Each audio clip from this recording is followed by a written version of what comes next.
Winning life 2K நம்ம வந்து 10th ஜியோகிரஃபியில் வந்து லெசன் 1 என்ன பார்த்தோன்னு பார்த்தீங்கன்னா இந்தியா அமைவிடம் நிலத்தோற்றம் மற்றும் வடிகால் அமைப்பில் வந்து நம்ம அறிமுகம் பார்த்துருக்கோம். அடுத்தது வந்து அமைவிடம் பரப்பளவு நம்ம பார்த்தோம். அடுத்தது பார்த்திங்கன்னா இந்த வீடியோவில் நம்ம இந்தியாவின் முக்கிய இயற்கை அமைப்பு பிரிவுகள் பார்க்கலாம். என்ன கொடுத்துருக்காங்கன்னா இந்தியா வடக்கு சைடில் வந்து ஒரு இமயமலை முகடும், அதே தெற்கில் வந்து கடற்கரை, மேற்கில் இந்திய பாலைவனம், கிழக்கில் வந்து இயற்கை பாரம்பரியம் வந்து இருக்குது அப்படின்னு சொல்லியிருக்காங்க. அது வந்து இப்போ இந்திய நிலப்பகுதி வந்து பல மாறுபட்ட இயற்கை நிலத்தோற்றங்களை பெற்று 5 பெரும் பிரிவுகளாக இருக்குது. என்னென்னா வடக்கு மலைகள், வடபெரும் சமவெளிகள், தீபகற்ப பீடபூமி, கடற்கரை சமவெளிகள், தீவுகள். இது எப்படி ஞாபகம் வச்சுக்கலாம்னு பார்த்தீங்கன்னா பாருங்கள், நம்ம இதில் பார்க்கலாம். இப்போ இது இந்தியா அப்படின்னு நினச்சிக்கோங்க. பாருங்கள், நம்ம இந்தியாவில் வடக்கு சைடு அப்படியே பார்த்தீங்கன்னா இமயமலை முகடு இருக்குது. அதே தெற்கு சைடு பார்த்தீங்கன்னா கடற்கரை இருக்குது. அதே வந்து மேற்கு சைடு பார்த்தீங்கன்னா தீபகற்ப மேற்கு சைடு பார்த்தீங்கன்னா இந்திய ஒரு பாலைவனம் இருக்குது. அதே வந்து கிழக்கு சைடு பார்த்தீங்கன்னா இயற்கை பாரம்பரியம் கொண்ட பகுதிகள்லாம் இங்கே காணப்படுது. இதில் என்னென்ன சைடில் என்னென்ன இருக்குதுன்னு பார்த்தோம்.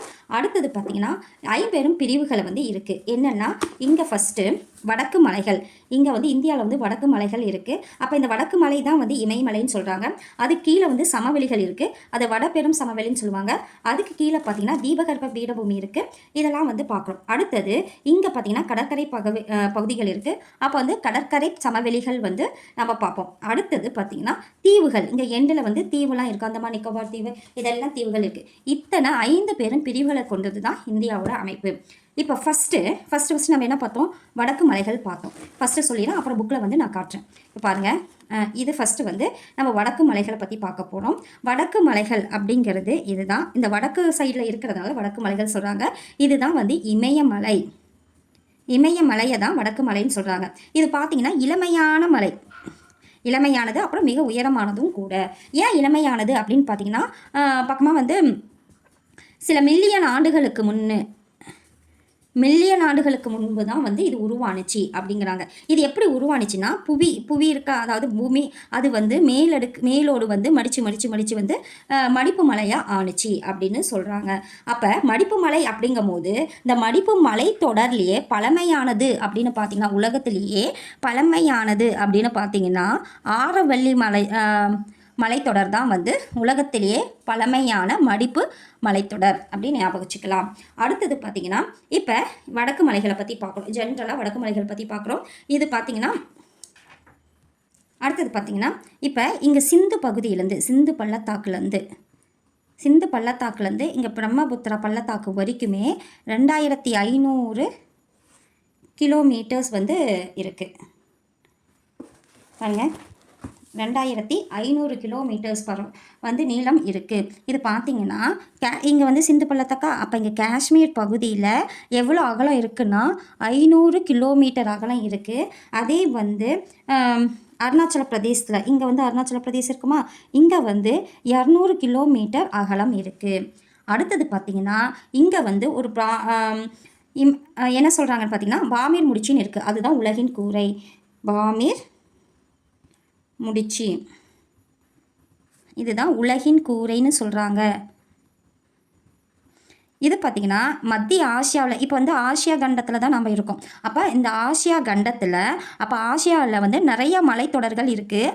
அதையும் இந்த இமயமலை இருக்கு இல்லைங்களா, இந்த இமயமலையும் இணைக்கிற பகுதி இந்த பகுதியாக தான் இருக்கும். அதுதான் பாமீர் முடிச்சுன்னு சொல்கிறாங்க. இந்த பாமீர் முடிச்சிலிருந்து வில் போன்ற அமைப்பில் தான் இந்த இமயமலை இருக்குதுன்னு சொல்கிறாங்க. அடுத்தது பார்த்திங்கன்னா இமாலயா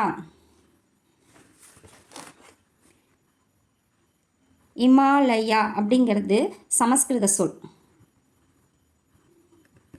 சமஸ்கிருதத்தில் பனி உறைவிடம் என்னன்னு சொல்கிறாங்க? பனி உறைவிடம்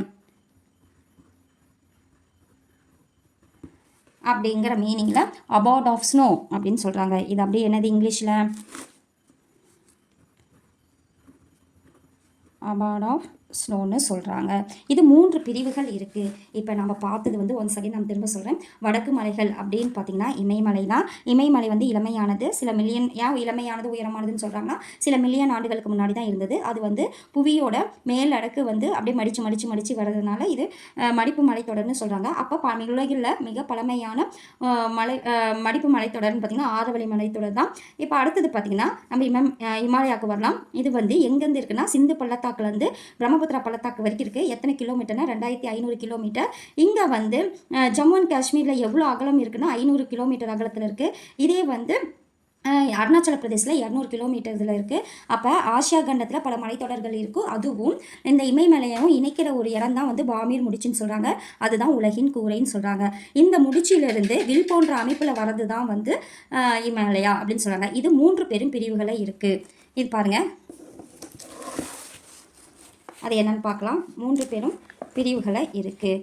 அப்போ இந்தியாவில் பெரும் அரணாக உள்ள வடக்கு மலைகள் வந்து 3 பெரும் உட்பிரிவுகளாக இருக்குது. ஒன்று டிரான்ஸ் இமயமலை, இன்னொன்று வந்து இமயமலைகள், இன்னொன்று கிழக்கு இமயமலை, பூர்வாஞ்சல் குன்றுகள். இப்போ டிரான்ஸ் இமயமலை வந்து வெஸ்டர்ன் ஹிமாலயாஸ்ன்னு சொல்லுவாங்க. Trans western. அடுத்தது பார்த்திங்கன்னா ஹிமாலயாஸ், இது வந்து சென்ட்ரல் ஹிமாலயாஸ் சொல்லுவாங்க. கிழங்கு செடியில் பூ பூக்குது அப்படின்னு நம்ம வச்சுக்கலாம். அப்போ கிழங்கு பூர்வாஞ்சல் குன்றுகள் அப்படின்னு சொல்லுவாங்க. இது வந்து ஈஸ்டர்ன் ஹிமாலயாஸ், என்ன பூர்வாஞ்சல் ஹில்ஸ்ன்னு சொல்கிறாங்க. இப்போ ஃபஸ்ட்டு டிரான்ஸ் இமயமலைகள், அதாவது வெஸ்டர்ன் ஹிமாலயாஸை நம்ம பார்க்கலாம். இது பாருங்கள், இது வந்து இமயமலைக்கு வடக்கு சைடில் இருக்குது. ஜம்மு அண்ட் காஷ்மீர் மற்றும் திபெத் பீடபூமியில் அமைந்திருக்கு. ஜம்மு அண்ட் காஷ்மீர்லையும் திபெத் பீடபூமின்னு இருக்குது, அங்கேயும் இதில் அமைந்திருக்கு. திபெத்தில் அதிகமாக இருக்கிறதுனால இது திபெத்தியன் இமயமலைன்னு சொல்கிறாங்க. இது மேற்கு மற்றும் கிழக்கு எல்லை சுமார் 40 கிலோமீட்டர் அகலத்துடனும் நம்ம சென்ட்ரலில் வந்து 225 அகலத்துடனும் காணப்படுது. இப்பகுதியில் வந்து பாறைகள் வந்து அமைப்புகள் இருக்குது. அது எப்படின்னா கடலடி கடலில் இருக்கிற அந்த உயிரினெல்லாம் இறந்து போய் படிமங்களாக இருக்கு இல்லையா, அது கொண்ட டெர்ஷரி கிரானைட் பாறைகளால் உருவானுச்சு. இது உருமாறிய பாறைகள் படிமங்களாக இருக்குது அப்படின்னு சொல்கிறாங்க. இம்மலைத்தொடரில் மைய அச்சாக இது இருக்குது. அடுத்தது இங்குள்ள முக்கிய மலைத்தொடர் வந்து ஜாஸ்கர், லடாக், கைலாஸ் மற்றும் காரகோரம். கையில் வச்சு சாப்பிட்டுட்டு இருக்காங்க. லடாக்கு ஐஸ் சாப்பிடும் போது டக்குன்னு கையில் இருக்கிற காரத்தை சாப்பிடணும் அப்படின்னு நம்ம வச்சுக்கலாம். இது எப்படி வந்து நம்ம மேப்பில் மனப்பாடம் பண்ணிக்கலாம் அப்படின்னு பார்த்தீங்கன்னா, இப்போ பார்த்தீங்கன்னா இது வந்து டிரான்ஸ் இமயமலைக்கு நம்ம பார்க்கலாம். இது மேற்கு மலைன்னு சொல்கிறாங்க. மேற்குனா இப்போ வந்து இது கிழக்கு, இது மேற்கு. அப்போ இந்த சைடு நடக்கிற விஷயத்தை தான் வந்து நம்ம சொல்கிறோம்.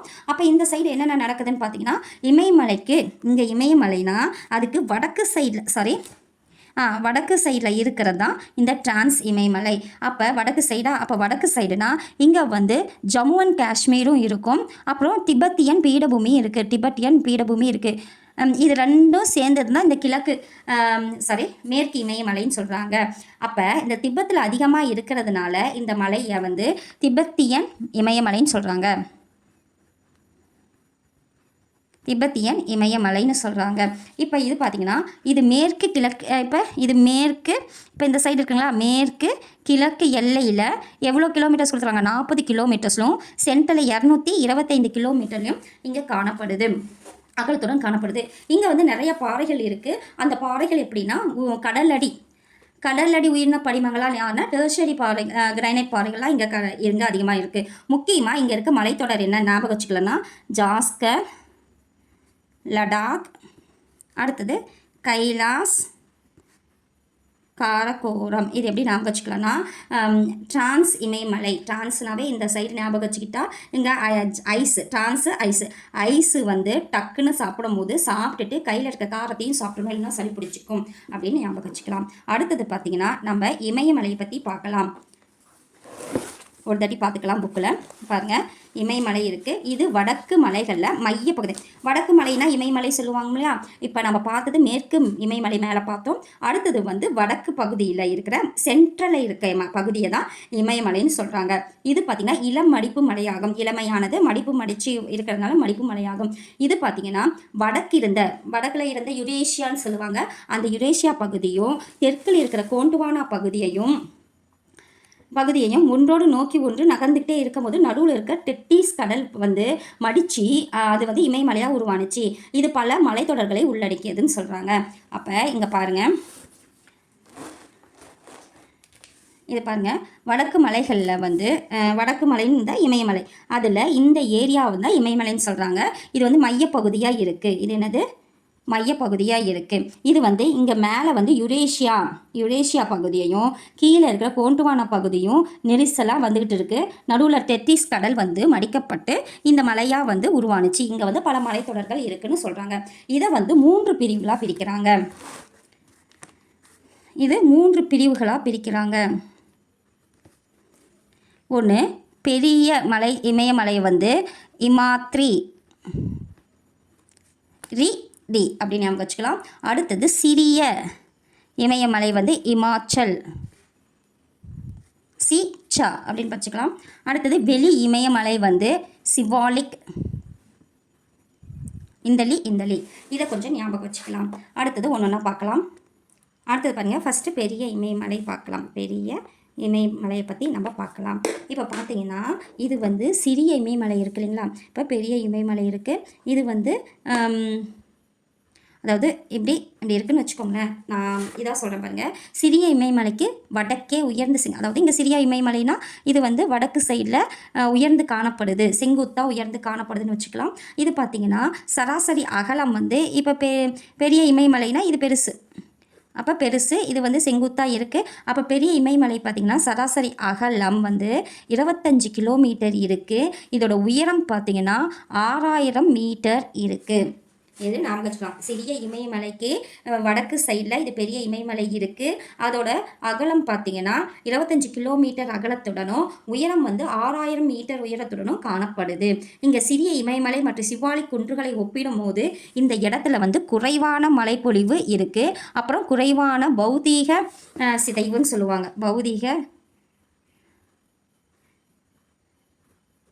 பௌதிக சிதைவு காணப்படுது. அடுத்தது பார்த்திங்கன்னா இங்கே உயர்ந்த சிகரங்களை பெரும்பாலான மலைத்தொடர்கள் அமைந்திருக்குன்னு சொல்கிறாங்க. முக்கியமாக இந்த இடத்துல பெரிய இமயமலையில் எவரெஸ்ட் இருக்குது. எவரெஸ்ட் வந்து பெரிய இமயமலையில் எவரெஸ்ட் இருக்குது. இது வந்து 8848 மீட்டரில் இருக்குது. அடுத்தது கஞ்சன்ஜங்கா,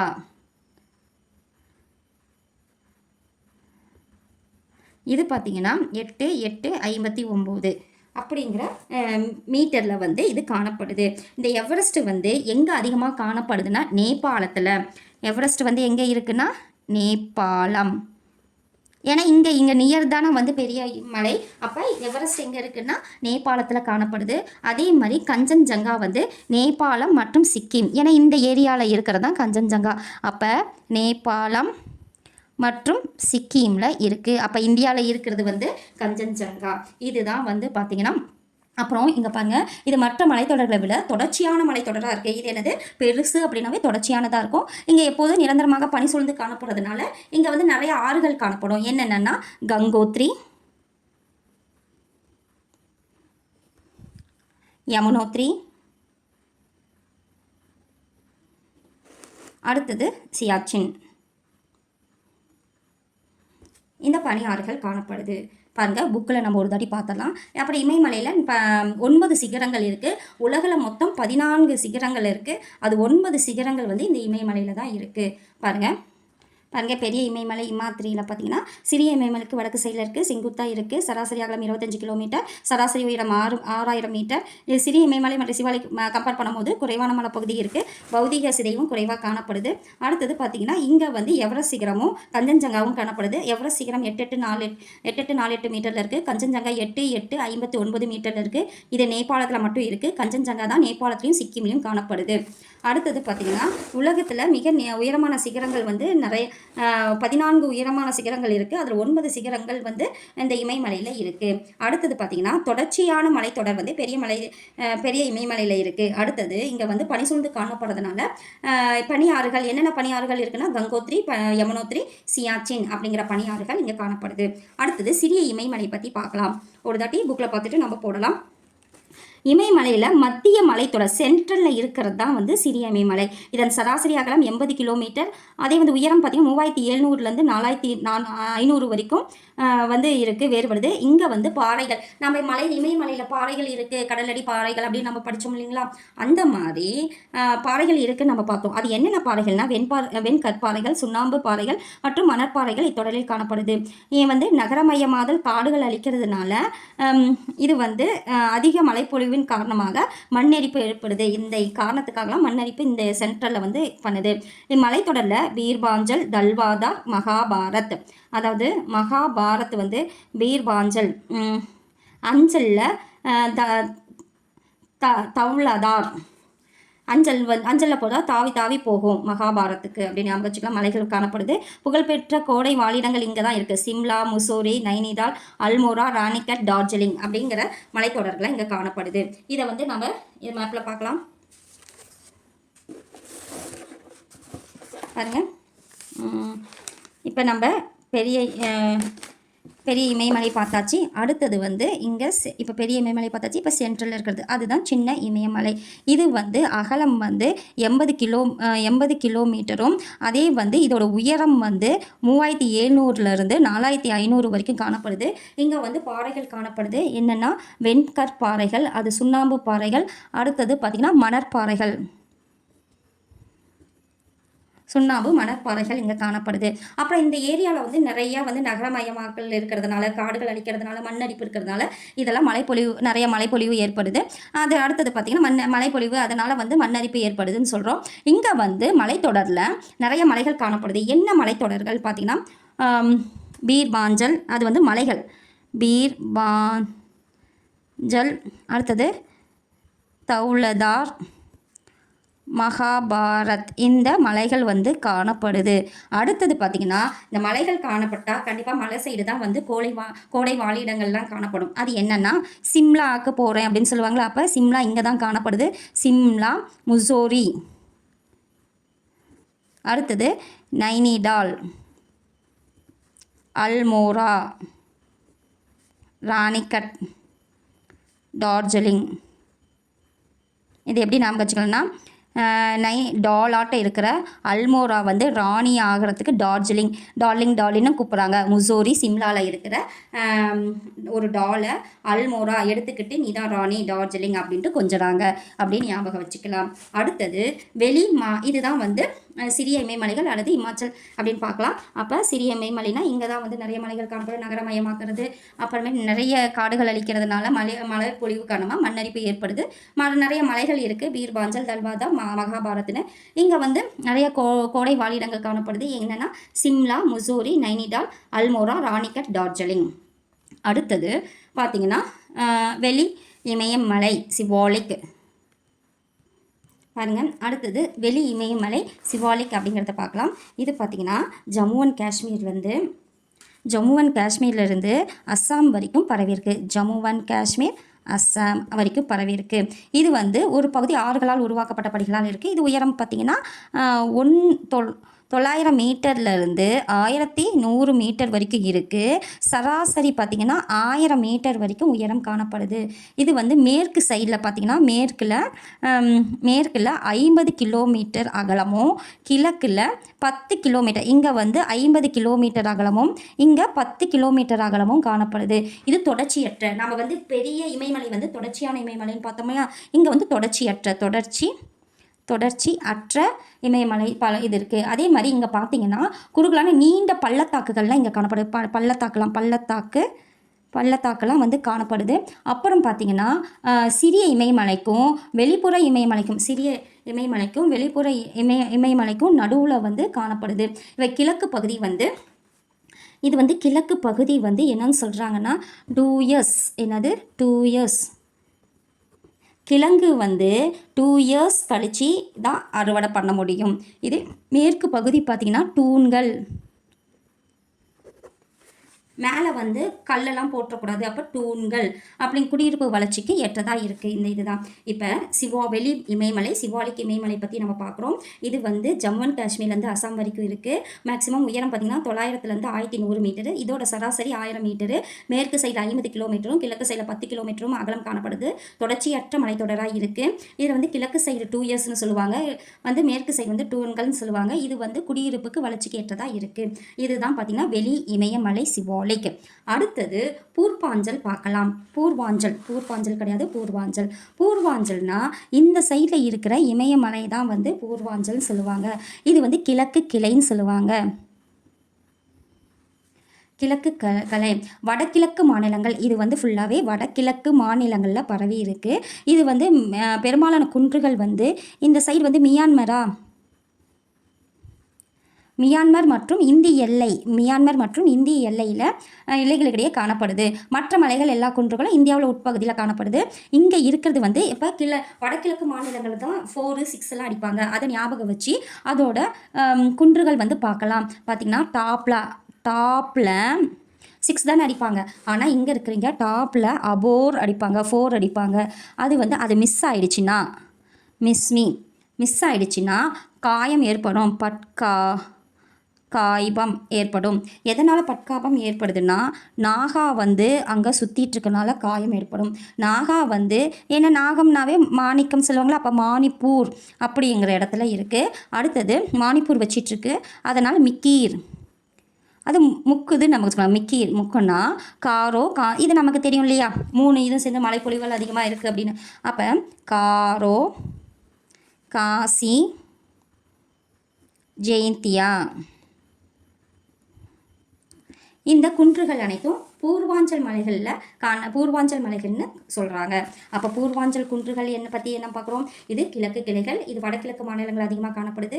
முக்கியமாக மியான்மர்லேயும் இந்தியா எல்லைக்குள்ளேயும் காணப்படுது. சில இது இந்தியா எல்லைக்குள்ளார இருக்குது. அதில் பார்த்தீங்கன்னா பூர்வாஞ்சல் மலைகள் கொண்டு நிறையா இருக்குது. என்னென்னா டாப்லா, அபோர், மிஸ்மி, பட்காபம், நாகா, மாணிப்பூர், மிக்கி, காரோ, காசி, ஜெயந்தியா இதெல்லா மலைகளும் வந்து பூர்வாஞ்சல் மலைகள்னு சொல்கிறாங்க.